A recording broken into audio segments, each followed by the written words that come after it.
Demandé a mi madre por difamación después de que difundiera mentiras de que estaba engañando a mi esposo. Gané $15,000 en compensación y retractación pública obligatoria, pero el día del pago apareció con una propuesta que me dejó completamente sin palabras. El sobre Manila temblaba en mis manos mientras leía por 10ª vez la sentencia judicial que ordenaba a mi propia madre pagarme $15,000 por difamación, y el pesado silencio de mi oficina en casa era interrumpido solo por el zumbido distante del aire acondicionado y los latidos acelerados de mi corazón, golpeando contra mis costillas, como si intentara arrancar la verdad que había estado evitando. Había demandado a la mujer que me trajo al mundo y había ganado. La luz de la tarde entraba por las persianas de madera, creando franjas doradas sobre el escritorio de caoba, donde docenas de documentos legales yacían esparcidos en pilas desordenadas. Cada página representando un pedazo de mi dignidad que había tenido que recoger del suelo después de que Elena le dijera a toda nuestra familia, vecinos, colegas de trabajo e incluso extraños en redes sociales que yo estaba engañando a mi esposo Ricardo, con un socio del bufete donde trabajo. Mis manos estaban frías de sudor sosteniendo ese papel, que costó 6 meses de batalla legal, incontables noches sin dormir redactando mociones, lágrimas derramadas sobre el teclado de mi computadora, mientras compilaba evidencia de mensajes venenosos que mi madre envió a al menos 37 personas diferentes, además de publicaciones indirectas en redes sociales que, aunque no mencionaban explícitamente mi nombre, eran lo suficientemente obvias para que cualquiera supiera de quién estaba hablando. El peso de esa victoria legal no trajo el alivio que esperaba, solo un vacío helado en mi estómago, y la certeza de que había cruzado una línea que nunca podría descruzarse, transformando el vínculo de sangre más primario que existe en una relación de acreedor y deudor, ganador y perdedor, hija traicionada y madre condenada. Recuerdo perfectamente el día en que todo comenzó. Exactamente 1 año y medio atrás, cuando llegué a la fiesta de cumpleaños de mi tía Julia y noté las miradas de reojo, los susurros que se detenían abruptamente cuando me acercaba, los abrazos fríos y distantes de primos que antes me saludaban con afecto genuino. Fue Fernanda, mi amiga desde los días de la Facultad de Derecho, quien tuvo el valor de decirme la verdad esa noche lluviosa de jueves cuando nos reunimos para cenar en un restaurante discreto del centro, cuando sostuvo mis manos sobre el mantel blanco y dijo con voz entrecortada que mi madre le estaba diciendo a todos que yo tenía una aventura, que Ricardo era un pobre hombre engañado, que yo era una mujer sin carácter que no merecía la familia que tenía. Al principio pensé que era un malentendido grotesco, una distorsión absurda de alguna conversación sacada de contexto, pero cuando comencé a investigar, descubrí una campaña sistemática para destruir mi reputación que había estado ocurriendo durante al menos 4 meses. Mensajes detallados describiendo supuestos encuentros que nunca sucedieron, horarios precisos de traiciones imaginarias, incluso descripciones físicas de un supuesto amante que mi madre inventó con creatividad perturbadora. Ricardo estaba devastado cuando confronté por primera vez a Elena un domingo abrasador en su casa, en presencia de su esposo Antonio, quien observaba todo en silencio incómodo, sentado en el sillón de cuero de la sala mientras yo gritaba exigiendo explicaciones, y ella me miraba con esa mirada fría y distante que había conocido tan bien desde la infancia, esa mirada que claramente decía que no me debía ninguna explicación, que yo era una hija ingrata cuestionando la sabiduría materna, que ella tenía sus razones y yo nunca las entendería. No negó ni una sola palabra de lo que había difundido. Solo cruzó los brazos sobre su pecho y dijo con calma aterradora que estaba preocupada por mi vida, que como madre tenía el derecho y el deber de alertar a la familia sobre mi comportamiento sospechoso, que yo estaba actuando diferente, distante, llegando tarde a casa, y en su mente eso solo podía significar una cosa. Intenté argumentar que mi rutina estaba más ocupada debido a un gran proyecto en la empresa, que las reuniones terminaban más tarde, que llamaba a Ricardo para avisarle sobre cada retraso, que mi matrimonio era sólido y feliz, pero era como hablar con una pared de concreto que no solo reflejaba mis palabras de vuelta, sino que las transformaba en más munición contra mí.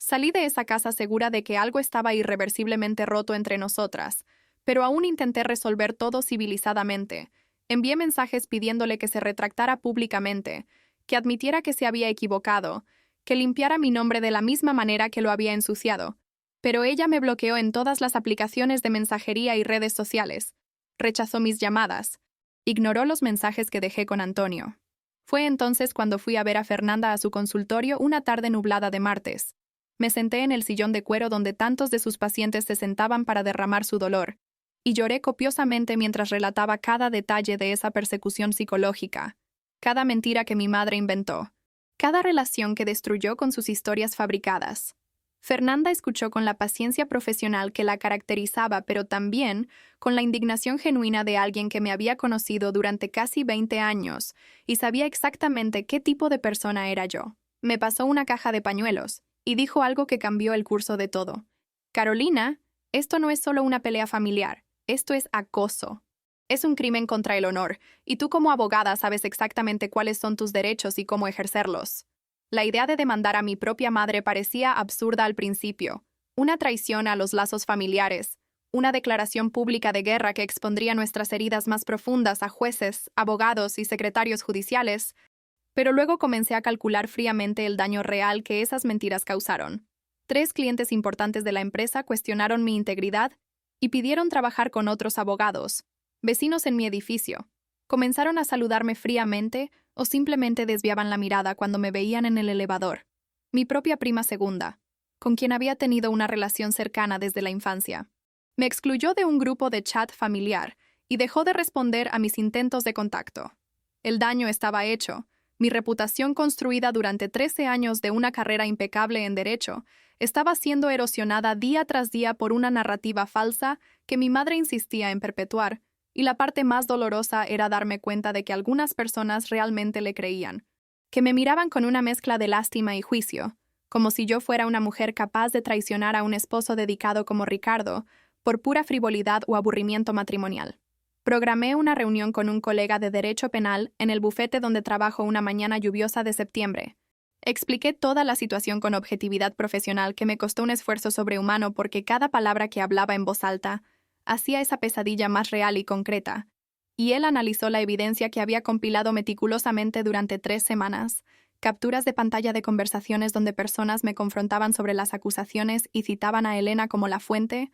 registros de mensajes que mi madre envió directamente a colegas de trabajo, que había identificado a través de mis redes sociales, incluso una grabación de audio de 2 minutos y 43 segundos, donde ella contaba la historia de la supuesta aventura en detalle a una amiga que tuvo el buen sentido de grabarla y enviármela anónimamente por correo electrónico. Él no tuvo dudas. Yo tenía un caso sólido de difamación, con evidencia robusta y testigos dispuestos a confirmar el origen de las mentiras, y las posibilidades de victoria legal eran aproximadamente del 85% según su experiencia en casos similares. Aún así dudé durante otras 2 semanas. Llevé los documentos en mi bolso a todas partes, como si fueran una bomba de tiempo que aún no tenía el valor de detonar. Discutí exhaustivamente con Ricardo en conversaciones que se extendían hasta las primeras horas de la madrugada, mientras bebíamos té de manzanilla en la cocina iluminada solo por la luz sobre la estufa, él sosteniendo mis manos sobre la encimera de granito y repitiendo que me apoyaría en cualquier decisión, pero que necesitaba pensar en mi bienestar mental y emocional antes de considerar cualquier obligación familiar que Elena ciertamente no estaba honrando al difundir esas mentiras. La gota que derramó el vaso llegó cuando una socia del bufete me llamó a su oficina un viernes por la tarde. Cerró cuidadosamente la puerta de vidrio, me ofreció un café que rechacé porque mi estómago ya estaba revuelto de ansiedad, y me dijo que estaba recibiendo preguntas de otros abogados en el mercado sobre mi conducta profesional, insinuaciones veladas sobre mi ética, preguntas sobre si era apropiado recomendarme a ciertos clientes conservadores, y que aunque ella no creía nada de eso y me conocía lo suficientemente bien como para saber que eran calumnias infundadas, necesitaba alertarme de que mi reputación profesional estaba en riesgo real y que debería considerar medidas legales para proteger mi carrera. Salí de esa reunión con las manos temblando de rabia y determinación. Tomé mi celular ahí mismo en el pasillo de la oficina y llamé al abogado penalista. Dije que quería presentar la demanda inmediatamente, que estaba absolutamente segura de mi decisión y no había vuelta atrás. La petición inicial fue redactada en 5 días de trabajo intensivo, 47 páginas detallando cada mentira, cada persona a quien Elena difundió la difamación, cada consecuencia concreta que sufrí en mi vida personal y profesional, solicitando no solo compensación por daños morales, sino también una retractación pública y formal de todas las acusaciones falsas. Cuando el notificador entregó la citación a mi madre un martes por la mañana, yo estaba en una audiencia en el juzgado y mi teléfono no dejaba de vibrar en mi bolso con mensajes furiosos de familiares impactados por la noticia de que había demandado a Elena, mensajes llamándome inhumana, una hija desnaturalizada, una cazafortunas que solo quería dinero, como si $15,000 pudieran compensar el dolor de ser traicionada y calumniada por mi propia madre. La tía Julia fue la única que se acercó a mí con compasión genuina en lugar de juicio. Apareció en mi puerta un sábado por la noche con un pastel de manzana todavía tibio que acababa de hacer, se sentó conmigo en el sofá de la sala y escuchó en silencio respetuoso mientras yo contaba mi versión completa de los hechos. Mostré la evidencia que había reunido. Expliqué que no se trataba de dinero, sino de dignidad, y de establecer límites claros de que nadie, ni siquiera una madre, tiene derecho a destruir la reputación de otra persona con mentiras deliberadas. Ella suspiró profundamente cuando terminé de hablar, se limpió una lágrima que corría por su rostro arrugado y me dijo algo que se quedó grabado en mi memoria. Carolina, tu madre es mi hermana, y la amo a pesar de todos los defectos que tiene. Pero esta vez cruzó todas las líneas y tienes razón en defenderte. Porque el amor de madre no es un cheque en blanco para destruir la vida de un hijo. El proceso legal duró 6 meses agotadores de audiencias, testimonios de testigos que confirmaron cada detalle de mis acusaciones, análisis forenses de mensajes de texto y publicaciones en redes sociales, y en cada sesión judicial vi a mi madre sentada al otro lado de la sala con su abogado Mauricio, un hombre de mediana edad con rostro poco amigable, que intentó usar cada estrategia posible para descalificar mi evidencia, sugerir que yo estaba inventando persecución, insinuar que la demanda era venganza personal por viejos problemas sin resolver entre madre e hija. Elena no mostró remordimiento en ningún momento durante todo el proceso. Mantuvo esa postura altiva y superior incluso cuando los testigos confirmaron que había admitido varias veces que las historias de la aventura se basaban solo en suposiciones e intuiciones maternas, no en hechos concretos o evidencia real. En la audiencia final, en una tarde bochornosa de marzo, cuando el juez leyó la sentencia condenando a Elena a pagarme $15,000 en compensación por daños morales y publicar una retractación formal en sus redes sociales, no sentí la victoria triunfante que había imaginado. Solo un profundo agotamiento y una tristeza abrumadora de que hubiéramos llegado a este punto, de que la relación madre-hija se hubiera transformado en una batalla legal con ganador y perdedor claramente definidos. Ricardo me abrazó en el pasillo del juzgado mientras lágrimas silenciosas corrían por mi rostro. No lágrimas de alegría, sino de duelo por una relación que sabía estaba definitivamente muerta y enterrada bajo pilas de documentos legales y transcripciones de audiencias. Elena pasó junto a mí con Mauricio y Antonio sin decir una palabra, sin siquiera mirar en mi dirección, como si yo fuera simplemente una extraña que había tenido la audacia de cruzarse en su camino. Y ese gesto de indiferencia dolió más que cualquier palabra cruel que pudiera haber dicho. La sentencia estableció un plazo de 30 días para el pago de la compensación, y durante esas 4 semanas viví en un estado de tensión constante preguntándome cómo recibiría ese dinero. Si Elena enviaría una transferencia bancaria fría e impersonal, o intentaría algún acto final de desafío negándose a pagar y obligándome a iniciar procedimientos de ejecución judicial. Fernanda me visitó regularmente durante ese periodo trayendo cenas preparadas porque sabía que no estaba logrando cocinar ni comer adecuadamente. Se sentaba conmigo en el balcón del apartamento mientras observábamos el tráfico de la calle abajo, y me hacía compañía silenciosa, que era exactamente lo que necesitaba. Una presencia amigable que no exigía que hablara sobre mis sentimientos o procesara mis emociones antes de estar lista. En la víspera del último día del plazo legal, cuando ya me estaba preparando psicológicamente para la posibilidad de tener que ejecutar la sentencia judicialmente, mi teléfono sonó a las 9 de la noche con un número desconocido que casi no respondí, pero algo me hizo deslizar mi dedo en la pantalla verde y escuchar la voz tensa de Antonio al otro lado diciendo que Elena quería hablar conmigo personalmente antes de hacer el pago, que tenía una propuesta que presentar, y pedía que al menos escuchara lo que tenía que decir. Mi reacción inmediata fue desconfianza e irritación. ¿Por qué diablos debería darle otra oportunidad de manipularme o intentar revertir una decisión judicial? Pero Antonio suplicó con una urgencia en su voz que nunca había escuchado antes. Dijo que era importante,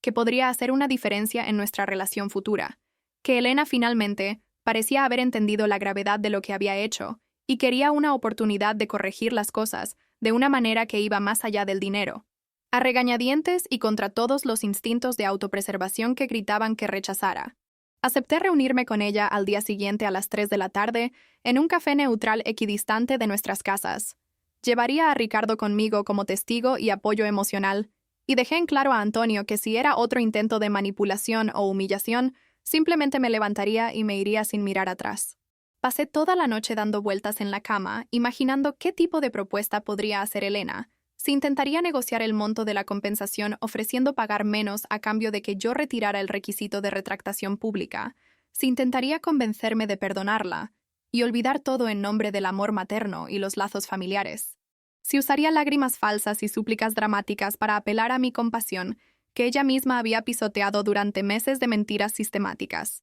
Ricardo me abrazó en la oscuridad del dormitorio.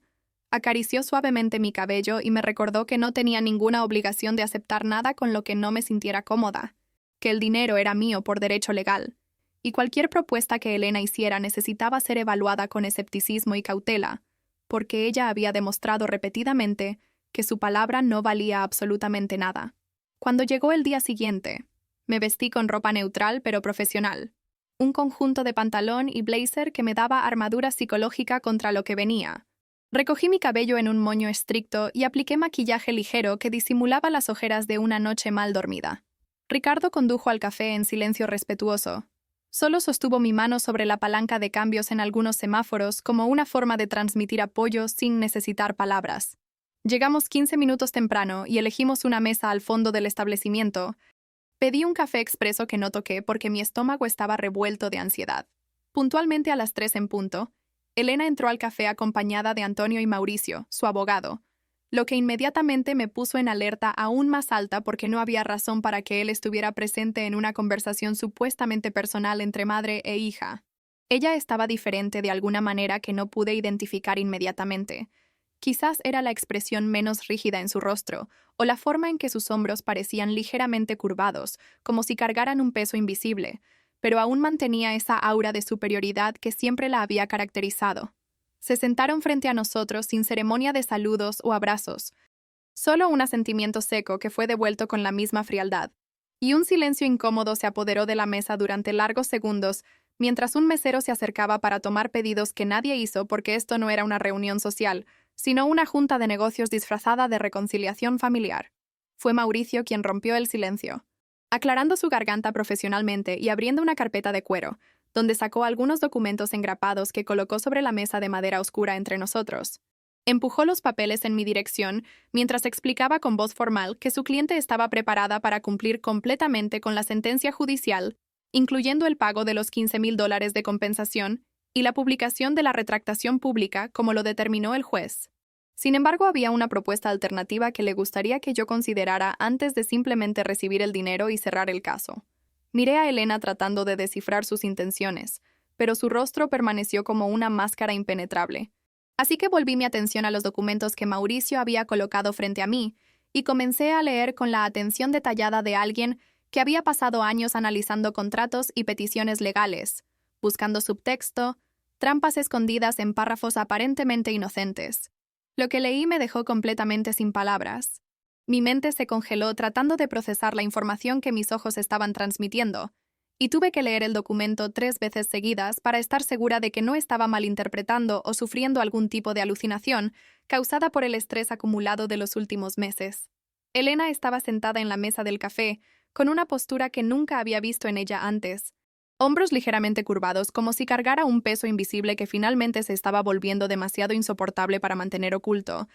y sus dedos tamborileaban nerviosamente sobre la superficie de madera oscura, mientras Mauricio organizaba metódicamente los documentos que acababa de colocar frente a mí, con esa precisión profesional característica de abogados acostumbrados a manejar papeles que pueden cambiar vidas completamente. Ricardo permanecía a mi lado en silencio tenso, su mano encontrando discretamente la mía bajo la mesa, en un gesto de apoyo silencioso que me recordaba que no estaba sola en esa situación imposible. Aunque mi mente todavía estaba atascada, tratando de procesar las palabras incomprensibles que había leído en esos documentos 3 veces seguidas, sin poder aceptar la realidad absurda que describían, con la frialdad técnica característica de contratos legales diseñados para transformar relaciones humanas complejas en cláusulas numeradas y párrafos objetivos. El documento que Mauricio había colocado frente a mí no era una simple propuesta alternativa de pago por la compensación judicial, como había imaginado ingenuamente durante la noche sin dormir anterior, ni era un intento de negociar una reducción en el valor o un plan de pagos que facilitara el pago sin comprometer las finanzas de Elena, sino algo tan completamente inesperado y perturbador que mi mente racional se negaba a aceptarlo como una propuesta legítima de alguien en pleno uso de sus facultades mentales, y especialmente de alguien que debería estar buscando reconciliación, en lugar de profundizar aún más el abismo que se había abierto entre nosotras. La propuesta formal redactada en lenguaje legal impecable por Mauricio establecía que Elena estaba dispuesta a transferirme inmediatamente la propiedad completa de la casa de 3 pisos donde había vivido durante más de 30 años, la propiedad valorada en aproximadamente $750,000, según un informe de tasación adjunto a los documentos, a cambio de que yo renunciara completamente a la ejecución de la sentencia judicial, incluyendo tanto el pago de los $15,000 de compensación como el requisito de retractación pública formal en redes sociales, como lo determinó el juez en la audiencia final. Mis ojos escanearon las cláusulas detalladas que especificaban todos los aspectos de esa transacción imposible, con la meticulosidad obsesiva característica de contratos redactados por abogados experimentados que anticipan cada posible complicación futura, describiendo procedimientos para transferencia de escritura, plazos para desalojo de la propiedad por parte de Elena, quien tendría 60 días para remover todas las pertenencias personales y encontrar nueva residencia, y especialmente una cláusula de irrevocabilidad que haría ese acuerdo definitivo e irreversible una vez firmado por ambas partes en presencia de testigos y posteriormente registrado en la oficina de registro oficial. La desproporción absurda entre el valor de la casa que Elena estaba ofreciendo y el valor relativamente modesto de la compensación judicial que me debía creaba una paradoja lógica que mi mente entrenada en análisis legal no podía resolver satisfactoriamente, porque ninguna persona racional ofrecería una propiedad que vale 50 veces más que la deuda original, a menos que hubiera motivaciones ocultas mucho más complejas que simplemente liquidar una obligación financiera establecida por una decisión judicial final. Levanté lentamente los ojos de los documentos y fijé mi mirada directamente en Elena por primera vez desde que había entrado a ese café acompañada de Mauricio y Antonio, tratando de descifrar a través de las máscaras emocionales que ambas habíamos aprendido a usar también durante meses de batalla legal, qué estaba realmente motivando esa propuesta perturbadora que transformaría completamente no solo nuestra relación financiera, sino especialmente toda la dinámica de poder que había existido entre madre e hija desde mi nacimiento hace 37 años. Elena finalmente encontró mi mirada después de evitarla cuidadosamente durante los primeros minutos de esa reunión tensa, y lo que vi en sus ojos no era la frialdad calculadora que se había convertido en su expresión característica durante los meses de procedimientos legales, sino más bien una mezcla compleja de agotamiento profundo, algo que podría interpretarse como arrepentimiento o quizás solo resignación ante las consecuencias inevitables de elecciones pasadas, y especialmente una desesperación creciente que sugería que esa propuesta no era simplemente una estrategia legal elaborada por Mauricio, sino más bien una necesidad urgente, motivada por circunstancias que aún no entendía completamente. Fue Antonio quien finalmente rompió el silencio opresivo que se había apoderado de la mesa mientras yo procesaba mentalmente esa propuesta imposible. Su voz baja y ronca, llevando el peso emocional de alguien que había presenciado de cerca durante 15 años el deterioro progresivo de una relación familiar que ahora alcanzaba este punto de ruptura, aparentemente definitiva a través de transacciones inmobiliarias que pretendían resolver con dinero y propiedad heridas emocionales que probablemente nunca sanarían completamente, sin importar cuántos contratos se firmaran. Antonio explicó con esa cautela característica de alguien que elige cada palabra cuidadosamente para no provocar explosiones emocionales adicionales, que Elena había llegado a la conclusión durante las últimas semanas de que no podía continuar viviendo en esa casa que era decisión de demandarla judicialmente por difamación. Demasiado grande, llena de recuerdos de mejores tiempos, cuando nuestra familia estaba completa, y especialmente cuando aún mantenía una relación funcional conmigo, antes de difundir esas mentiras devastadoras que destruyeron mi reputación y me obligaron a tomar la dolorosa. La casa que Elena estaba ofreciendo no era solo una propiedad inmobiliaria valorada en cientos de miles de dólares, según parámetros objetivos del mercado, sino el hogar donde había crecido desde mis primeros días de vida hasta que me mudé a mi propio apartamento a los 27 años, donde cada habitación guardaba recuerdos específicos de cumpleaños celebrados, navidades familiares, discusiones acaloradas sobre política durante cenas que se extendían hasta la madrugada, y especialmente donde mi padre había vivido sus últimos años, antes de fallecer por complicaciones relacionadas con la diabetes, que deterioró progresivamente su salud. Mauricio intervino profesionalmente para aclarar aspectos técnicos de la propuesta, explicando que Elena había consultado con abogados especializados en derecho de familia y transacciones inmobiliarias para asegurar que ese acuerdo fuera legalmente sólido y especialmente que protegiera a ambas partes de futuras disputas o arrepentimientos que pudieran surgir después de que las intensas emociones del momento presente se disiparan y permitieran una reflexión más racional sobre las consecuencias a largo plazo de esa decisión, que transformaría permanentemente nuestra relación familiar en una transacción inmobiliaria registrada en oficinas de registro oficiales. La propuesta incluía una cláusula específica estableciendo que una vez que el acuerdo fuera aceptado y la propiedad de la propiedad fuera transferida a mi nombre, Elena renunciaría permanentemente a cualquier derecho futuro sobre esa propiedad, incluyendo imposibilidad de impugnar la transacción alegando coerción, defecto de consentimiento o cualquier otro fundamento legal que pudiera usarse para intentar revertir judicialmente esa transferencia de propiedad sustancial que se ofrecía como una forma de resolver definitivamente el conflicto legal que había dominado nuestras vidas durante 6 meses agotadores. Ricardo apretó suavemente mi mano bajo la mesa, señalando que necesitábamos hablar en privado antes de tomar cualquier decisión sobre esa propuesta perturbadora, y asentí discretamente antes de levantarme de la silla y excusarme educadamente con Mauricio, Elena y Antonio, explicando que necesitábamos unos minutos para discutir esa oferta inesperada, que obviamente requería consideración cuidadosa antes de cualquier respuesta definitiva que pudiera comprometer irreversiblemente mi futuro financiero,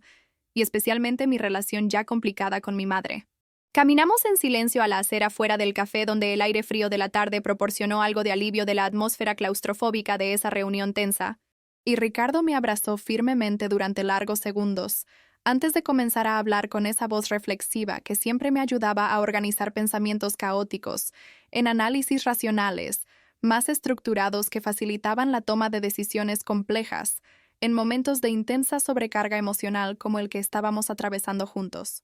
Ricardo observó con su típica objetividad analítica que la propuesta era financieramente ventajosa, de una manera casi absurda considerando que estaría recibiendo una propiedad valorada en $750,000 a cambio de renunciar a una compensación de solo $15,000,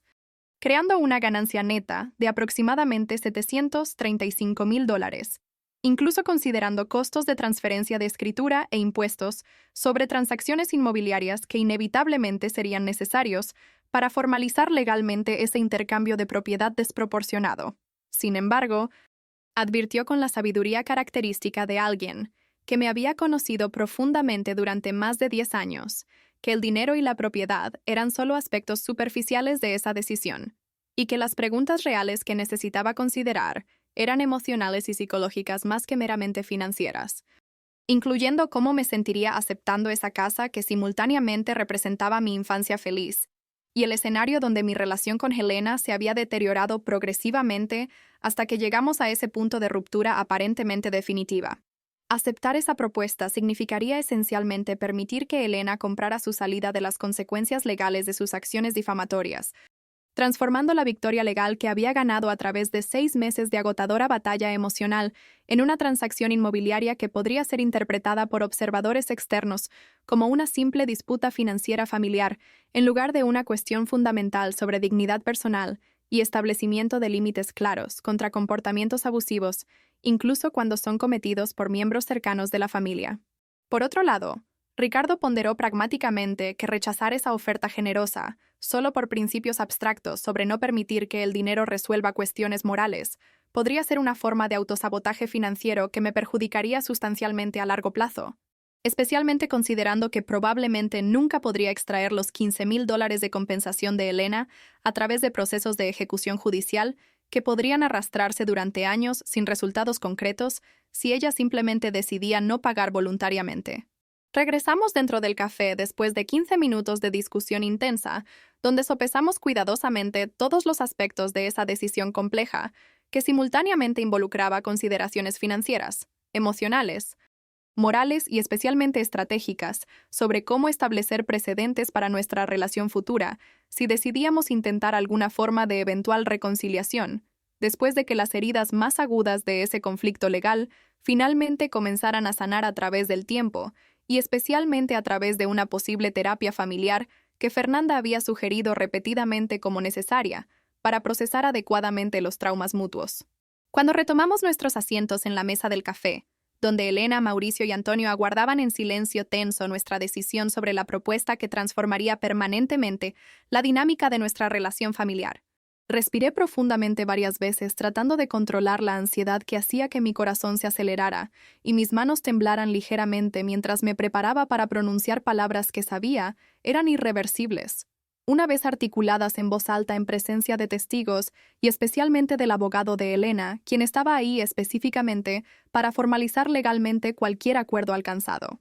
Miré directamente a los ojos de Elena, buscando alguna señal de remordimiento genuino, o al menos reconocimiento de la gravedad de lo que había hecho al difundir sistemáticamente mentiras sobre mi vida personal a docenas de personas durante meses de campaña difamatoria que destruyó relaciones importantes y dañó seriamente mi reputación profesional cuidadosamente construida durante más de una década de trabajo duro y comportamiento irreprochable como abogada corporativa respetada. Lo que encontré en esa mirada no era la frialdad calculadora que me había mirado durante las audiencias judiciales donde mantenía una postura altiva, negándose a mostrar cualquier remordimiento por los daños causados, sino más bien una vulnerabilidad sorprendente, que sugería que esa propuesta no era meramente una estrategia legal para evitar pagar la compensación y la retractación pública humillante, sino más bien quizás un intento genuino, aunque torpe, de expresar a través de acción concreta lo que las palabras probablemente nunca podrían comunicar adecuadamente sobre arrepentimiento y deseo de reparación.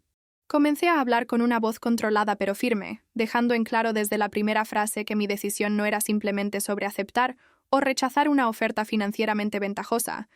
sino sobre establecer términos claros para cualquier posibilidad futura de relación entre nosotras, que no se basara solo en transacciones de propiedad, sino especialmente en reconocimiento mutuo de errores cometidos y voluntad genuina de trabajar en reconstruir la confianza que había sido sistemáticamente destruida durante esos meses de difamación, seguidos de 6 meses de batalla legal. Expliqué que aceptaría la transferencia de propiedad como se proponía en los documentos redactados por Mauricio, pero solo si Elena aceptaba condiciones adicionales que consideraba absolutamente esenciales para que ese acuerdo representara algo más significativo que simplemente permitirle comprar su salida de las consecuencias de sus acciones a través de una transacción inmobiliaria, que transformaría una cuestión moral profunda en una mera disputa financiera familiar resuelta a través de transferencia de propiedad desproporcionada. La primera condición que establecí fue que Elena necesitaría hacer la retractación pública formal que el juez había ordenado en la sentencia original, publicando en las mismas redes sociales donde había difundido las mentiras una declaración clara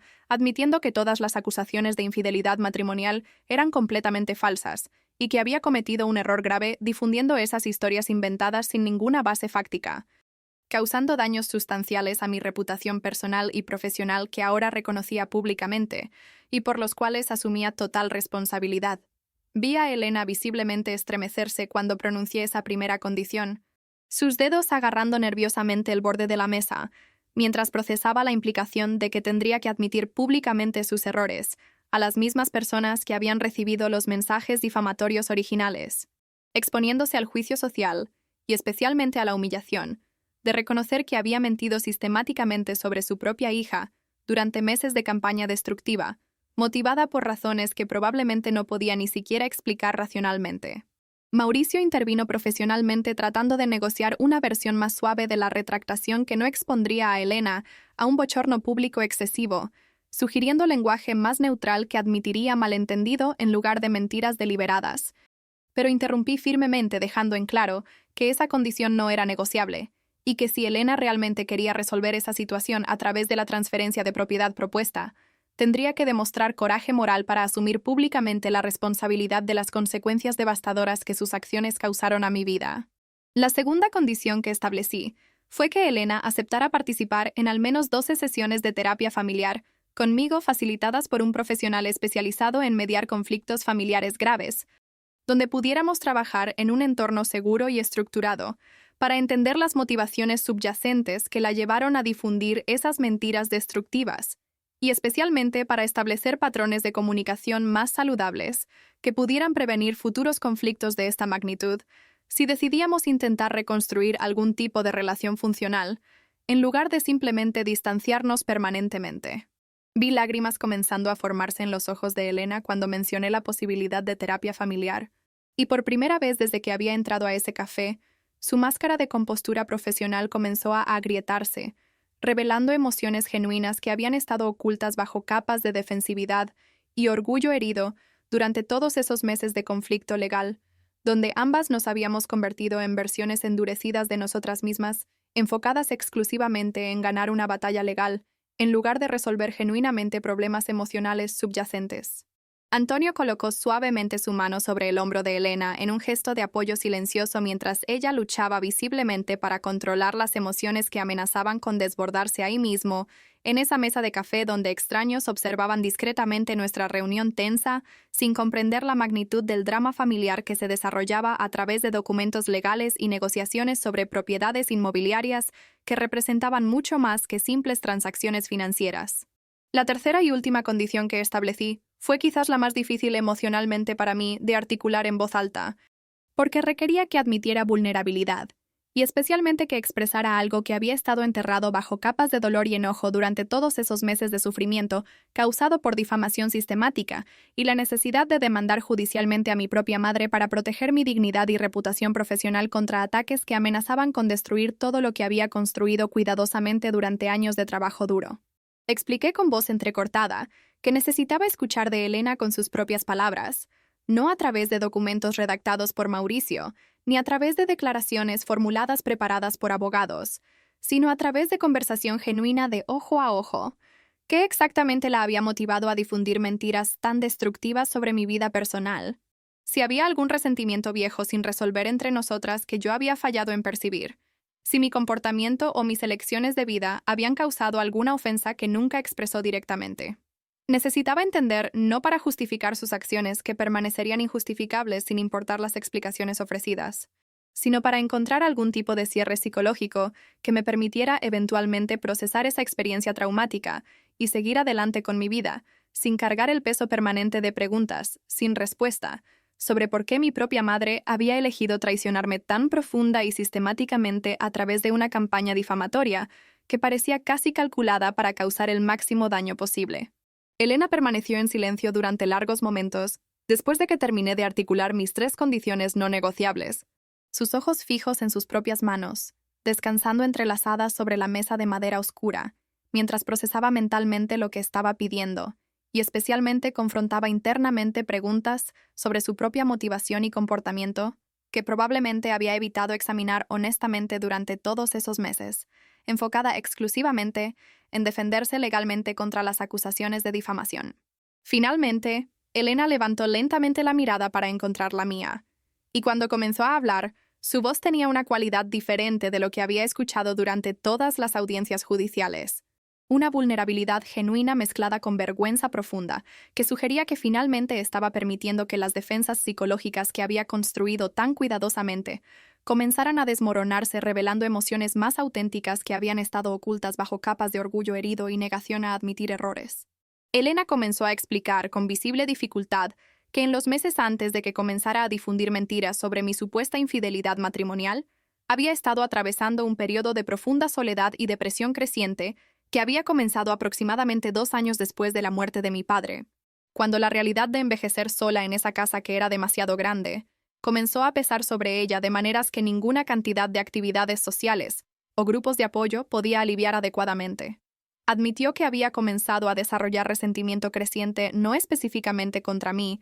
sino contra su propia situación de vida, observando desde lejos cómo yo construía una carrera exitosa y mantenía un matrimonio aparentemente feliz con Ricardo, mientras ella se marchitaba en aislamiento progresivo, dentro de una casa llena de recuerdos de mejores tiempos, que nunca regresarían sin importar cuánto deseara poder retroceder el tiempo. El punto de inflexión, según Elena, había sido cuando mencioné casualmente durante un almuerzo familiar aproximadamente 8 meses antes de que comenzara la campaña difamatoria que Ricardo y yo estábamos considerando mudarnos a otra ciudad donde había surgido una oportunidad profesional excepcional que podría acelerar significativamente mi carrera, pero obviamente significaría visitas menos frecuentes, y especialmente el fin de la rutina de almuerzo familiar semanal, que representaba para Elena una de las pocas conexiones sociales regulares que aún mantenía. La perspectiva de perder incluso ese contacto semanal limitado había aparentemente desencadenado en Elena un pánico creciente sobre abandono y soledad que se manifestó de maneras completamente destructivas e irracionales. llevándola a inventar historias sobre mi supuesta infidelidad matrimonial como una forma distorsionada de sabotear mi matrimonio y potencialmente prevenir la mudanza de ciudad que temía desesperadamente, pero nunca expresó directamente porque, racionalmente, sabía que no tenía derecho a interferir con mis decisiones profesionales basándose en sus propias necesidades emocionales sin resolver. Elena explicó mientras lloraba abiertamente ahora sin intentar ocultar las lágrimas que fluían libremente por su rostro envejecido, mientras finalmente confrontaba la verdad sobre sus propias motivaciones que había evitado examinar honestamente durante todos esos meses, defensivamente enfocada en justificar sus acciones como preocupación materna legítima, en lugar de reconocer que eran manifestaciones de miedo patológico sobre abandono y soledad que había proyectado destructivamente sobre mí. Admitió que después de comenzar a difundir las mentiras y observar cómo causaban daño real a mis relaciones y reputación profesional, se había sentido simultáneamente horrorizada por lo que estaba haciendo,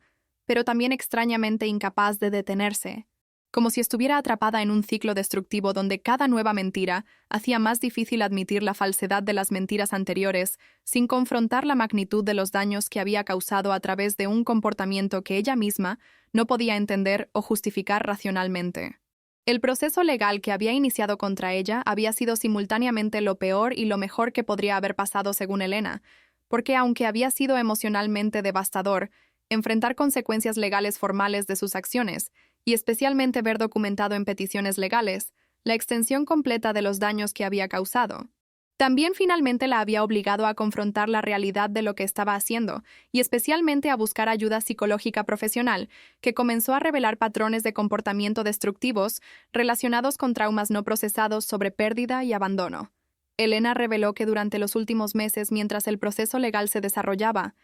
había comenzado terapia individual intensiva con una psicóloga especializada en problemas geriátricos y especialmente en patrones destructivos de comportamiento familiar, trabajando para entender las raíces psicológicas de lo que la había llevado a sabotear deliberadamente la relación más importante que aún mantenía a través de mentiras que conscientemente sabía eran falsas, pero que de alguna manera servían necesidades emocionales distorsionadas relacionadas con control y miedo al abandono. La propuesta de transferir la propiedad no era, según Elena, un intento de simplemente comprar su salida de las consecuencias legales,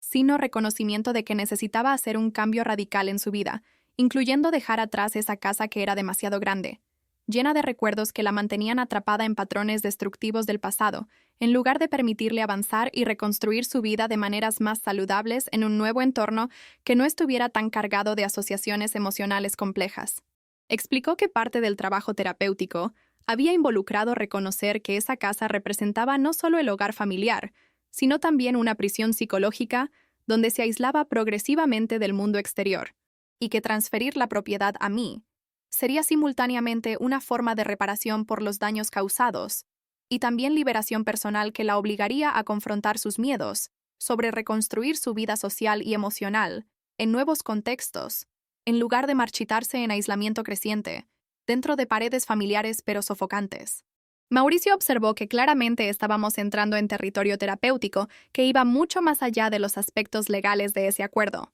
y sugirió diplomáticamente que quizás deberíamos enfocarnos en formalizar los términos contractuales, mientras dejábamos los problemas emocionales más profundos, para ser trabajados en las sesiones de terapia familiar que había establecido, como una de las condiciones no negociables para aceptar la propuesta de transferencia de propiedad. Ricardo estuvo de acuerdo con Mauricio, notando que aunque esa conversación emocional era obviamente necesaria e importante, sería prudente asegurar que los aspectos legales del acuerdo fueran adecuadamente formalizados antes de que las emociones intensas potencialmente llevaran a cualquiera de nosotras a decisiones impulsivas que podríamos cuestionar más tarde cuando tuviéramos tiempo para una reflexión más calmada sobre todas las implicaciones a largo plazo de esa transacción de propiedad sustancial. Pasé la siguiente hora revisando cuidadosamente cada cláusula de los documentos redactados por Mauricio, haciendo notas detalladas sobre modificaciones necesarias para incorporar mis 3 condiciones adicionales, incluyendo el requisito de retractación pública formal, participación en terapia familiar estructurada, y especialmente el compromiso de Elena de explicar honestamente sus motivaciones a través de conversaciones genuinas, en lugar de declaraciones formuladas preparadas por abogados. Mauricio redactó adendas contractuales, incorporando mis condiciones con lenguaje legalmente preciso que establecía plazos específicos para cumplir cada obligación, procedimientos para verificar cumplimiento adecuado, incluyendo requisitos sobre contenido mínimo de la retractación pública, y especialmente cláusulas para reversión parcial de la transferencia de propiedad si Elena fallaba en cumplir sustancialmente con cualquiera de las condiciones establecidas dentro de plazos mutuamente acordados. Cuando finalmente todos los términos habían sido negociados y adecuadamente documentados en lenguaje legal que protegía a ambas partes de futuras disputas o malentendidos, Mauricio produjo una versión final del contrato modificado que establecía todos los derechos y obligaciones de cada parte en forma clara e inequívoca, incluyendo cronograma detallado para ejecutar cada etapa del acuerdo, comenzando con la retractación pública de Elena, que debía publicarse dentro de 72 horas, seguido por inicio del proceso de transferencia de escritura. Sostuve la pluma sobre el documento final durante largos segundos antes de firmar, confrontando una última vez la magnitud de esa decisión que transformaría permanentemente no solo mi situación financiera a través de adquisición de propiedad valiosa, sino especialmente mi relación con Elena a través del establecimiento de términos contractuales formales que codificaban en lenguaje legal lo que idealmente debería ser una relación basada en amor materno y respeto filial, en lugar de obligaciones contractuales judicialmente ejecutables. Ricardo sostuvo suavemente mi otra mano sobre la mesa, en un gesto final de apoyo silencioso, antes de que finalmente firmara ese documento, representando simultáneamente el fin de un capítulo doloroso, marcado por traición y procedimientos legales, y el comienzo de otro. Capítulo incierto marcado por intentos de reconciliación a través de terapia familiar y especialmente reconocimiento mutuo de que las relaciones familiares son infinitamente más complejas que víctimas y villanos claramente definidos en peticiones legales y sentencias condenatorias. Firmé el documento con mano temblorosa que dejó mi firma ligeramente irregular en las líneas punteadas que Mauricio había marcado con pequeñas etiquetas adhesivas amarillas. Y en el momento exacto en que la punta de la pluma completó la última letra de mi nombre, sentí como si una puerta pesada se hubiera cerrado definitivamente detrás de mí, mientras otra se abría vacilante, adelante, revelando territorio desconocido, que tendría que navegar sin mapa ni instrucciones claras sobre cómo proceder. Elena firmó inmediatamente después con gestos más firmes y decididos que sugerían que había procesado esa decisión mucho más profundamente que yo durante las semanas previas a esa reunión tensa en el café, y cuando nuestras miradas se encontraron brevemente sobre la mesa llena de documentos legales, vi algo que podría interpretarse como alivio mezclado con aprensión sobre el futuro incierto en el que acabábamos de acordar mutuamente a través de cláusulas contractuales y compromisos formales. Mauricio metódicamente recolectó todas las copias firmadas del contrato, explicando que inmediatamente organizaría el registro, en la oficina de registro e inicio de procedimientos de transferencia de escritura, que tomaría aproximadamente 45 días en completarse, considerando procedimientos burocráticos normales involucrando propiedades de esta magnitud, y especialmente la necesidad de certificados negativos de deuda que necesitarían obtenerse del gobierno municipal y otras agencias gubernamentales relevantes. Antonio finalmente rompió su silencio observador, sugiriendo que quizás sería apropiado que Elena y yo habláramos brevemente a solas antes de separarnos esa tarde, permitiendo algún tipo de cierre emocional para ese capítulo doloroso que se estaba cerrando formalmente a través de firmas en documentos legales, pero que obviamente también requería algún tipo de reconocimiento humano más directo que trascendiera el lenguaje legal frío y distante característico de contratos inmobiliarios. Ricardo inmediatamente estuvo de acuerdo con la sugerencia de Antonio, levantándose de la mesa e indicando que él y Mauricio podrían esperar fuera del café dándonos la privacidad necesaria para esa conversación, que probablemente estaría cargada de emociones intensas que no deberían exponerse a testigos incluso bien intencionados. Y después de breve vacilación durante la cual evalué si realmente tenía energía emocional para enfrentar otra confrontación en ese día ya agotador, asentí en silencio aceptando que necesitábamos esa conversación antes de irnos por caminos separados. Elena y yo estuvimos solas por primera vez en más de un año, sentadas frente a frente en esa mesa de café donde los documentos recién firmados aún descansaban como testigos silenciosos del acuerdo imposible que acabábamos de formalizar. Y el silencio inicial que se asentó entre nosotras era tan denso y cargado de significados no expresados que parecía casi tangible como niebla espesa que impedía visión clara de lo que realmente estaba sucediendo en ese momento de transición entre pasado doloroso y futuro incierto. Elena fue quien finalmente rompió ese silencio opresivo con voz baja y entrecortada, que contrastaba dramáticamente con el tono autoritario y superior que me había acostumbrado a escuchar durante todos esos meses de conflicto creciente que culminó en el proceso legal devastador. Comenzó simplemente diciendo que lamentaba profundamente todo lo que había sucedido, y especialmente reconocía que sus acciones habían sido injustificables, sin importar las motivaciones psicológicas subyacentes que su terapeuta la estaba ayudando a entender a través de sesiones semanales intensivas. Expliqué a Elena con honestidad dolorosa que aunque apreciaba su disculpa y reconocimiento de responsabilidad, no estaba en posición emocional de ofrecer perdón inmediato o garantías de que podríamos reconstruir una relación funcional, incluso con asistencia de terapia familiar profesional,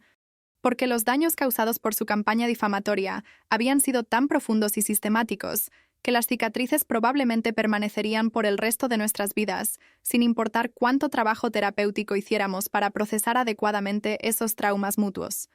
Sin embargo, aclaré que estaba dispuesta a intentar honestamente participando en las sesiones de terapia familiar que había establecido como condición no negociable del acuerdo. No porque estuviera segura de que pudiéramos recuperar algo que se asemejara a una relación materna saludable, sino porque reconocía que ambas merecíamos una oportunidad de entender mejor qué había sucedido entre nosotras, y especialmente de establecer algún tipo de cierre psicológico que nos permitiera seguir adelante con nuestras vidas separadas, sin cargar el peso permanente de preguntas sin resolver. Elena me agradeció con lágrimas fluyendo libremente por su rostro arrugado, diciendo que no esperaba ni merecía mi voluntad de intentar la terapia familiar, considerando la magnitud de los errores que había cometido, pero que se comprometía a participar en cada sesión con absoluta honestidad y especialmente voluntad genuina de confrontar aspectos difíciles de su propia personalidad y patrones de comportamiento que habían contribuido a esa situación destructiva que casi destruyó permanentemente nuestra relación familiar.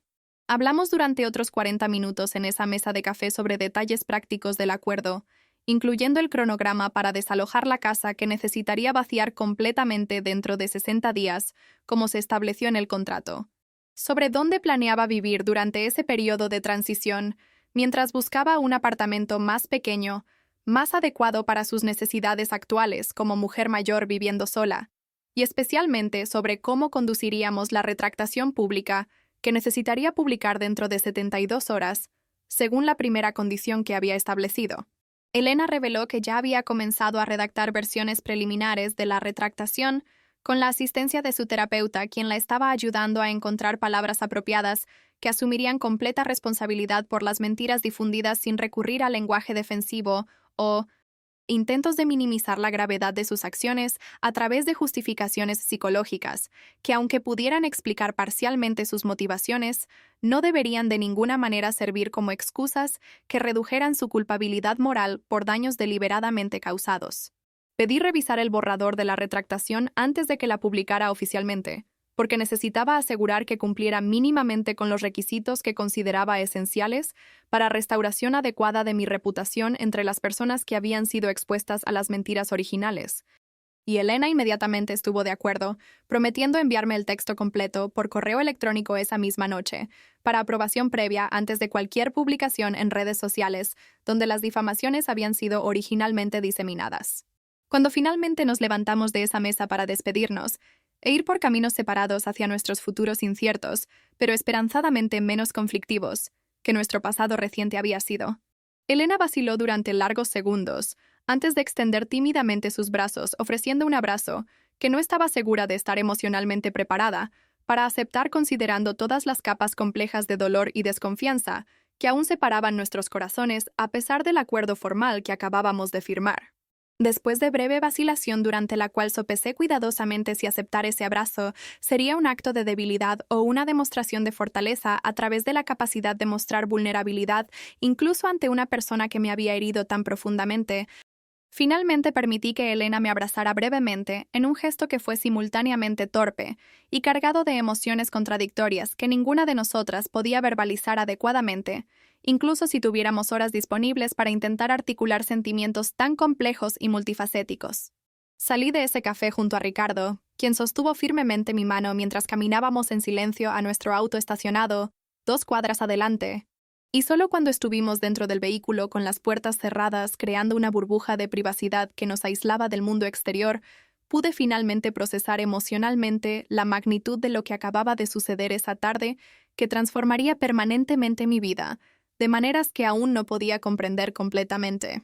Lloré copiosamente durante todo el trayecto a casa, mientras Ricardo conducía en silencio respetuoso, solo ocasionalmente, apretando suavemente mi rodilla en un gesto de apoyo no verbal, que comunicaba más efectivamente que cualquier palabra podría su presencia constante y compromiso inquebrantable de apoyarme a través de cualquier turbulencia emocional que los próximos meses inevitablemente traerían mientras navegábamos juntos las complejidades de implementar ese acuerdo imposible que había negociado con mi madre. En los días siguientes a esa reunión transformadora en el café, mi vida entró en un periodo de transición frenética, caracterizado por actividades prácticas relacionadas con la transferencia de propiedad que convenientemente servían como distracción de procesamiento emocional más profundo que aún no estaba preparada para enfrentar directamente, incluyendo visitas a la oficina de registro para rastrear progreso de documentación, reuniones con especialistas en derecho inmobiliario, que Ricardo insistió que consultara para asegurar que todos los aspectos técnicos se estaban conduciendo adecuadamente. Elena cumplió su primera obligación contractual publicando la retractación formal exactamente 71 horas después de que firmamos el acuerdo, usando lenguaje que había aprobado previamente que admitía sin ambigüedades ni intentos de minimización que todas las acusaciones de infidelidad matrimonial habían sido completamente falsas e inventadas por ella, sin ninguna base fáctica, causando daños sustanciales a mi reputación personal y profesional, por los cuales asumía total responsabilidad y por los cuales ofrecía disculpas públicas sinceras. La reacción a la retractación pública fue mixta y reveladora sobre la naturaleza humana, y especialmente sobre cómo los chismes y escándalos siempre generan más interés y participación que las correcciones y retractaciones posteriores. Porque mientras los mensajes difamatorios originales de Elena habían sido ampliamente compartidos y comentados generando docenas de conversaciones privadas sobre mi supuesta infidelidad matrimonial, la retractación formal recibió solo una fracción de la atención, con muchas personas aparentemente nunca viéndola, o simplemente eligiendo ignorar una corrección que desmantelaba una narrativa escandalosa que había sido mucho más interesante y emocionante que la verdad monótona. Sin embargo, algunas personas importantes reaccionaron positivamente a la retractación, incluyendo 3 clientes del bufete que se habían distanciado cuando las difamaciones estaban en circulación activa. Me contactaron directamente a través de correos electrónicos formales pero cordiales, explicando que habían visto la retractación pública de Elena y reconocían que habían juzgado apresuradamente mi conducta profesional, basándose en chismes no verificados, y expresaron interés en reanudar colaboraciones profesionales que habían sido injustamente interrumpidas. Fernanda me visitó regularmente durante ese periodo de transición, trayendo no solo apoyo emocional, sino también valiosa perspectiva profesional de una psicóloga experimentada que había trabajado con numerosos casos de conflictos familiares graves. Me ayudó a procesar emociones contradictorias sobre aceptar propiedad valiosa de Elena, mientras simultáneamente mantenía distancia emocional necesaria para proteger mi bienestar psicológico de posibles manipulaciones futuras, incluso si no eran intencionales. La tía Julia también jugó un papel crucial durante esas semanas difíciles, sirviendo como puente de comunicación entre Elena y yo, cuando necesitábamos coordinar aspectos prácticos de la transición de propiedad, pero aún no habíamos desarrollado la capacidad de comunicarnos directamente sin desencadenar emociones intensas que obstaculizaban conversaciones productivas sobre preguntas logísticas relativamente simples que requerían cooperación básica entre ambas partes. Aproximadamente 3 semanas después de que firmamos el acuerdo, visité por primera vez en más de un año la casa donde había crecido, y que ahora técnicamente me pertenecía, aunque todavía estaba ocupada por Elena, quien estaba trabajando metódicamente para empacar pertenencias acumuladas durante décadas de vida en ese espacio que había sido testigo de tantos momentos importantes de nuestra historia familiar, incluyendo tantos recuerdos felices de la infancia, como confrontaciones recientes que habían envenenado irredemiblemente esos mismos espacios físicos con asociaciones emocionales negativas. Caminar por las habitaciones familiares fue una experiencia surrealista y emocionalmente compleja, porque cada espacio simultáneamente evocaba recuerdos contradictorios de tiempos felices cuando mi padre todavía estaba vivo y nuestra familia funcionaba relativamente armoniosamente, y también recuerdos dolorosos de discusiones recientes, y especialmente ese domingo abrasador cuando había confrontado por primera vez a Elena sobre las difamaciones que estaba difundiendo sistemáticamente. Ese momento que marcó la ruptura definitiva entre un pasado donde aún manteníamos una relación funcional y un presente donde éramos esencialmente extrañas conectadas solo por obligaciones contractuales formales. Elena se mostró sorprendentemente colaborativa durante esa visita, guiándome por las habitaciones y explicando qué muebles planeaba llevar a su nuevo apartamento más pequeño y cuáles quedarían en la casa, porque eran demasiado grandes o llevaban recuerdos tan intensos de mi padre que prefería dejarlos atrás como parte de su proceso terapéutico, de liberar patrones destructivos asociados con ese espacio físico que se había convertido en prisión psicológica en lugar de hogar acogedor. Decidimos juntas durante esa visita tensa pero productiva que no me mudaría inmediatamente a esa casa, incluso después de que Elena completara el desalojo, según el cronograma establecido, sino que mantendría la propiedad temporalmente vacía, mientras decidía si quería renovarla sustancialmente, borrando viejos recuerdos y creando un nuevo espacio más adecuado para mi vida actual, o si prefería eventualmente venderla y usar los recursos financieros para otros propósitos que no estuvieran tan cargados de significados emocionales complejos relacionados con familia y traumas recientes. La primera sesión de terapia familiar ocurrió 4 semanas después de que firmamos el acuerdo en el consultorio de una psicóloga especializada en mediar conflictos familiares graves que Fernanda había recomendado basándose en reputación excepcional y especialmente enfoque terapéutico que enfatizaba responsabilidad individual y establecimiento de límites saludables, en lugar de simplemente empujar reconciliación forzada que ignoraba la magnitud de daños causados a través de comportamientos abusivos, incluso cuando eran cometidos dentro de contextos familiares. La doctora Patricia era una mujer de aproximadamente 55 años con presencia tranquila pero autoridad profesional, que se hizo inmediatamente evidente cuando estableció reglas básicas para nuestras sesiones, incluyendo compromiso con honestidad absoluta, prohibición de interrupciones cuando otra persona estaba hablando, y especialmente entendimiento claro de que el proceso terapéutico no garantizaba reconciliación completa, sino que ofrecía espacio seguro para procesar traumas y establecer entendimientos mutuos sobre lo que había sucedido entre nosotras. En esa primera sesión intensiva, que duró casi 2 horas en lugar de la hora estándar porque la doctora Patricia reconoció la complejidad excepcional de nuestro caso, Elena y yo reportamos nuestras perspectivas sobre eventos que habían llevado al conflicto legal, incluyendo no solo el incidente precipitante de las difamaciones, sino también contexto histórico más amplio de nuestra relación materna, que había estado caracterizada por dinámicas sutiles de control y distanciamiento emocional, incluso durante periodos aparentemente armoniosos de mi infancia y juventud. La doctora Patricia identificó patrones problemáticos en ambos lados, aunque dejó absolutamente claro que esto no significaba equivalencia moral entre comportamientos de Elena, quien había iniciado una campaña difamatoria deliberada, causando daños sustanciales, y mis comportamientos, que consistían principalmente en distanciamiento emocional progresivo como mecanismo de autopreservación contra control excesivo que Elena ejercía a través de métodos sutiles pero constantes durante toda mi vida adulta. Las sesiones de terapia familiar subsiguientes, que ocurrieron quincenalmente durante los siguientes 6 meses, fueron alternativamente productivas y frustrantes, mientras trabajábamos a través de capas complejas de resentimientos acumulados, expectativas no comunicadas, y especialmente patrones de comportamiento destructivos que ambas habíamos desarrollado como respuestas a traumas no procesados relacionados con la muerte de mi padre, y especialmente con dificultades para transicionar a una nueva configuración familiar donde Elena necesitaba aprender a relacionarse conmigo como adulta independiente, en lugar de niña bajo su control materno directo. Elena reveló durante una sesión particularmente emocional, aproximadamente 3 meses después de que comenzamos la terapia familiar, que una parte significativa de su motivación para difundir las difamaciones había sido un intento desesperado, aunque completamente disfuncional, de recuperar un sentido de importancia y relevancia en mi vida, que sentía estaba perdiendo progresivamente, mientras yo construía una carrera exitosa y relación matrimonial fuerte con Ricardo,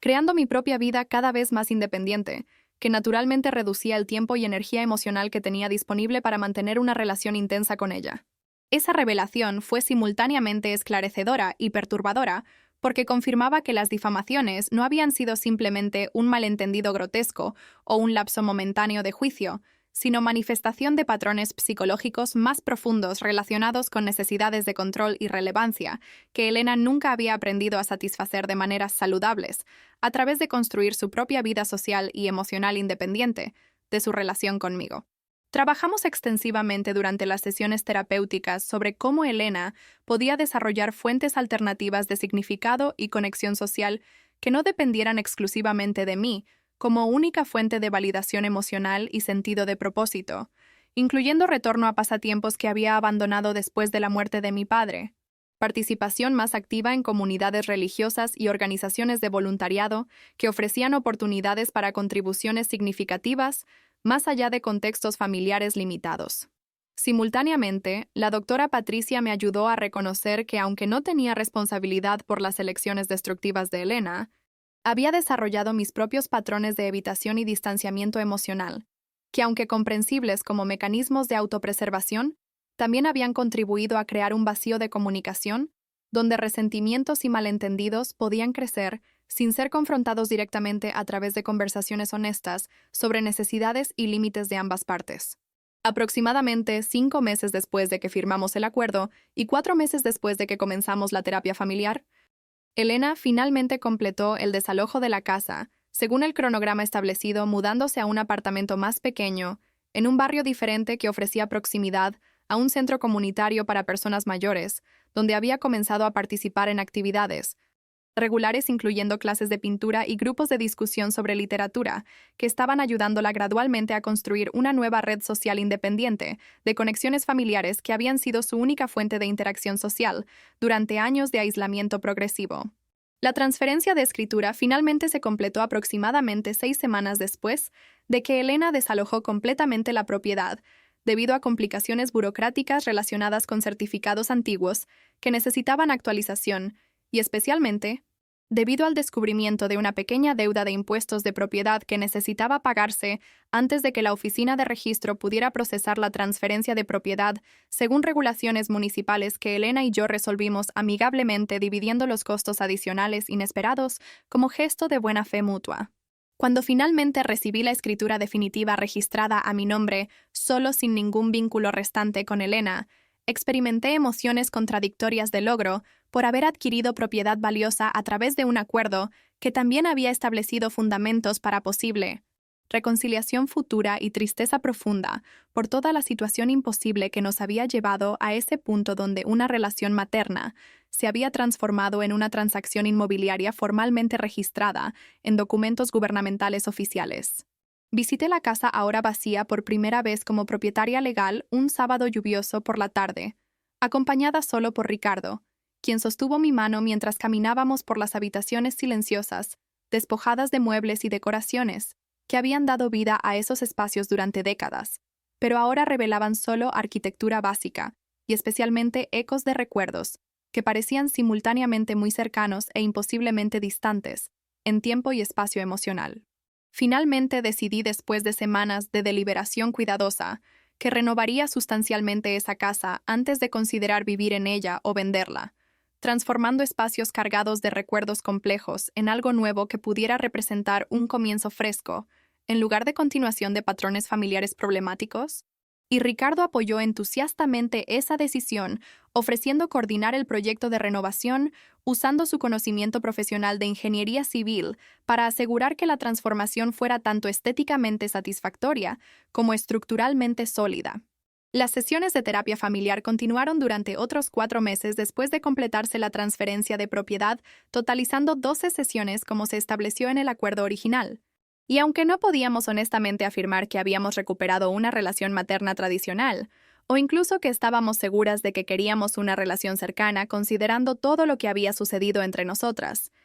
logramos establecer una fundación de respeto mutuo y especialmente entendimiento más profundo sobre motivaciones y vulnerabilidades de ambas partes, que potencialmente nos permitiría mantener contacto limitado pero funcional mientras avanzábamos con nuestras vidas separadas. Elena demostró progreso genuino durante esos meses de terapia individual y familiar, trabajando consistentemente para desarrollar insights sobre patrones de comportamiento destructivos y especialmente para construir vida social y emocional más saludable que no dependiera exclusivamente de relaciones familiares como única fuente de validación y propósito. Incluso comenzó a salir casualmente con un hombre viudo que había conocido en el centro comunitario, quien compartía intereses similares en literatura y viajes. Por mi parte, aprendí a través de ese extenso proceso terapéutico sobre la importancia de establecer y mantener límites saludables en relaciones familiares, incluso cuando causa incomodidad temporal, y especialmente sobre la necesidad de comunicar necesidades y expectativas directamente en lugar de asumir que otros entenderán intuitivamente lo que necesitamos o esperamos de ellos, sin expresión verbal clara y específica. Aproximadamente un año después de que firmamos ese acuerdo imposible en el café que había transformado permanentemente nuestra relación familiar, me reuní con Elena para un almuerzo casual en un restaurante neutral, donde hablamos con sorprendente facilidad sobre nuestras vidas separadas, incluyendo progreso en la renovación de la casa que aún no había decidido definitivamente si habitaría o vendería, sobre su nueva relación con el viudo del centro comunitario, y especialmente sobre un libro que ambas habíamos leído recientemente y queríamos discutir compartiendo diferentes perspectivas sobre temas de familia y perdón explorados por el autor. Ese almuerzo no representó reconciliación completa, ni borrado de daños causados por meses de difamación sistemática y procedimientos legales devastadores que nos habían marcado permanentemente a ambas, de maneras que nunca podríamos superar completamente, sino que demostró que era posible establecer un nuevo tipo de relación basado en respeto mutuo, límites claramente definidos, y especialmente reconocimiento honesto de que las relaciones familiares son construcciones complejas e imperfectas que requieren trabajo constante y voluntad de ambas partes para confrontar verdades incómodas en lugar de perpetuar ilusiones reconfortantes. Hoy, 3 años después de esa tarde imposible en el café donde firmamos el acuerdo que transformó nuestra relación materna en una transacción inmobiliaria oficialmente registrada, mantengo contacto regular pero limitado con Elena a través de almuerzos mensuales y mensajes ocasionales sobre eventos importantes en nuestras vidas separadas. Ella se casó con el viudo del centro comunitario en una ceremonia pequeña, donde estuve presente junto a Ricardo, representando apoyo cauteloso pero genuino por su viaje de reconstruir una vida más saludable. Finalmente decidí vivir en la casa renovada que ahora apenas se parece al espacio donde crecí, debido a cambios estructurales sustanciales que transformaron completamente el diseño y la estética, creando un nuevo hogar que honra recuerdos positivos de mi padre, mientras claramente establece que ese espacio ahora pertenece a mi vida presente y futura, en lugar de permanecer congelado en un pasado problemático, lleno de dinámicas familiares disfuncionales. Ricardo y yo renovamos nuestros votos matrimoniales en una ceremonia íntima en el jardín recién paisajista de esa casa renovada, rodeados de amigos cercanos, incluyendo a Fernanda y la tía Julia, quienes nos habían apoyado durante el periodo más difícil de nuestras vidas. Y sorprendentemente invitamos a Elena y su nuevo esposo, quienes asistieron respetuosamente, manteniendo distancia apropiada, pero demostrando a través de simple presencia que las relaciones familiares, incluso cuando están irreparablemente dañadas, pueden reconstruirse en formas diferentes, que respetan tanto el pasado doloroso como la posibilidad de un futuro más funcional. La lección más importante que aprendí a través de esa experiencia imposible de demandar a mi propia madre por difamación y posteriormente negociar un acuerdo que involucró transferir propiedad valiosa a cambio de un intento de reconciliación a través de terapia familiar intensiva, es que las relaciones humanas, especialmente las familiares, raramente encajan en categorías simples de víctimas y villanos, perdón incondicional o ruptura permanente, porque la realidad es infinitamente más compleja y matizada, requiriendo voluntad de sostener simultáneamente múltiples verdades aparentemente contradictorias sobre personas que amamos y que también nos hirieron profundamente. Elena continúa siendo la persona que me trajo al mundo y cuidó de mí durante la infancia vulnerable, ofreciendo amor materno genuino, aunque imperfecto y condicionado por sus propias limitaciones psicológicas, sin resolver. Y simultáneamente es la persona que deliberadamente difundió mentiras devastadoras sobre mi vida personal, causando daños sustanciales a mi reputación y relaciones que tomaron años en ser incluso parcialmente reparados, a través de retractación pública formal y conversaciones individuales aclaratorias. Ambas estas verdades coexisten permanentemente sin que una anule o minimice la otra. Y mi tarea continua es navegar esa complejidad, manteniendo límites saludables que me protegen de posibles manipulaciones futuras, incluso si no son intencionales, mientras también permanezco abierta a la posibilidad de conexión humana auténtica que reconoce imperfecciones mutuas y trabaja conscientemente para evitar repetir patrones destructivos que casi destruyeron permanentemente nuestra relación familiar. Miro hacia atrás a esa tarde en el café donde leí por primera vez la propuesta imposible de Elena de transferir propiedad valiosa a cambio de renunciar a ejecución judicial. Y ahora me doy cuenta de que ese momento representó no el final de una historia dolorosa, sino el comienzo de un largo y complejo viaje de reconstrucción que continúa hoy, y probablemente continuará por el resto de nuestras vidas, mientras navegamos cuidadosamente territorio delicado entre un pasado que no puede cambiarse y un futuro aún siendo escrito a través de elecciones diarias sobre cómo nos relacionamos una con la otra. Si llegaste hasta aquí en esta historia compleja y emocionalmente cargada sobre relaciones familiares imperfectas, difamación, procedimientos legales, y especialmente sobre la posibilidad de reconstrucción incluso después de traiciones profundas, espero que hayas encontrado algo que resuene con tus propias experiencias sobre la complejidad de amar personas que también nos hieren, y sobre el coraje necesario para establecer límites saludables mientras permaneces abierto a la posibilidad de conexión auténtica que honra tanto el dolor pasado como la esperanza futura. ¿Disfrutaste la historia de Carolina? Entonces suscríbete al canal, deja tu like y comenta desde dónde nos estás viendo. Ah, y hay otra historia esperándote en la pantalla. Haz clic ahí y te espero.